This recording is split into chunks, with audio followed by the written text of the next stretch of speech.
Hello সবাইকে, আমি পায়েল তোমাদের সাথে। আজ শনিবার, এখন বেলা 10টা মতো বাজে। আর তোমাদের সাথে একটা জিনিস শেয়ার করতে এলাম আমাদের ছাদের বাগানে। চলো দেখাই, বলবো না। এই দেখো কি সুন্দর একটা হলুদ গোলাপ।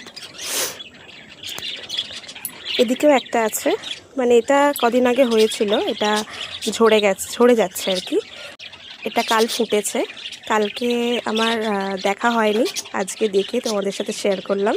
এটা আরেকটুখানি বড় হবে, তারপর এটা ঝরে যাবে। আমরা আসলে ফুল আমরা তুলি না এখানে, মানে গোলাপ ফুল এগুলো আমরা তুলি না, গাছেই থাকে, দেখতে আসলে ভালো লাগে তাই আর তোলা হয় না। আর এটা প্রায় 2 বছর হলো এর বয়স গাছটা, আর বেশ ভালো ফুল দিচ্ছে এখনো অবধি। আমার তো ভীষণ ভালো লাগছে দেখে, তোমরাও জানাও কমেন্টে তোমাদের কেমন লাগছে। চলো টাটা।